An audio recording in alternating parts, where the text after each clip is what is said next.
They left an envelope on my dresser. No hug, no blessing, just a folded piece of paper with my name scribbled across it like a warning. Let's see how you face the guests when we won't be appearing at your wedding. That was my wedding gift, their absence, their sabotage. I remember staring at those words, my dress hanging behind me, my hands trembling, but not from heartbreak. No, what I felt was clarity. For the first time in years, I understood what they had always been, spectators of my downfall, investors in my humiliation. And they thought this would break me. Backstory. My parents were always loudest when I failed. My brother, their golden boy, could do no wrong. Every cent, every ounce of praise, every open door was for him. I was tolerated, not celebrated. When I graduated college, they skipped the ceremony to attend his networking dinner. When I landed my first job, they laughed, asked how long before I'd quit. And when I fell in love, they dismissed it as a phase. Yet I still held on to the fantasy that blood meant loyalty, that maybe on my wedding day they'd show up for me. But no, they boarded a plane to Paris with my brother by their side and left me an envelope designed to humiliate me in front of hundreds. Discovery of betrayal. It wasn't just neglect. Months earlier, I'd overheard them whispering in the kitchen. My father's voice, low and certain. Don't worry, when the day comes, we won't be standing there smiling for her mistakes. She'll crumble, and she'll come crawling back. My mother agreed. My brother laughed. That was the night I stopped crying for them. Shift in mindset. So when I saw the envelope, I didn't tear it apart or throw it in rage. I folded it neatly, placed it in my purse, and walked out the door with my head high. They thought they could stain my wedding with their absence. They didn't know who I was marrying.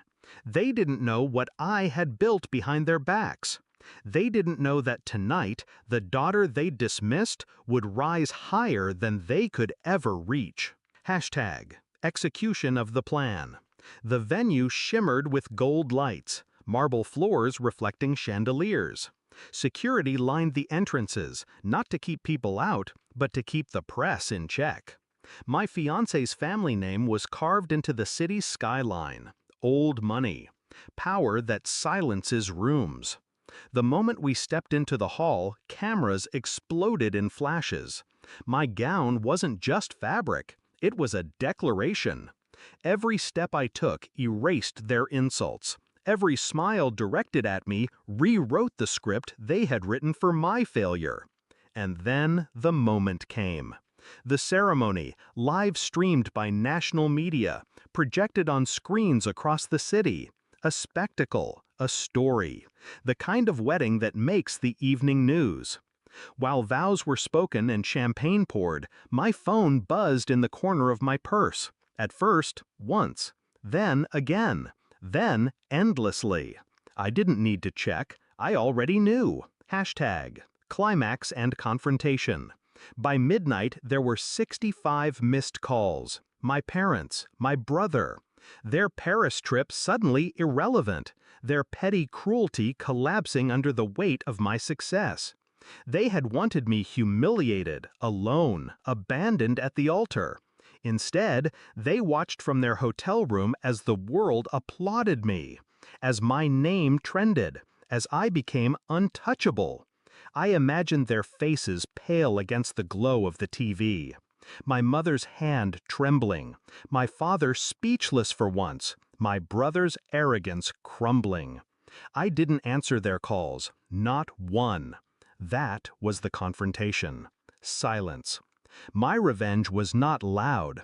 It was denial. Absolute and final. Resolution. The envelope still sits in a drawer in my new home. Sometimes I take it out, read their words, and smile. They wanted me to face my guests in shame. Instead, I faced the world in glory. They wanted me to crawl back. Instead, I cut them off forever. I never returned their calls, not the 65 from that night, not the dozens after, not the pleading voicemails. I ignored them forever. And the silence has been louder than any revenge I could have spoken.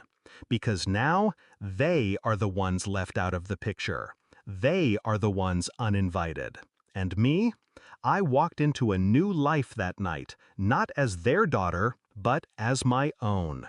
Free, untouchable, finally enough, without them.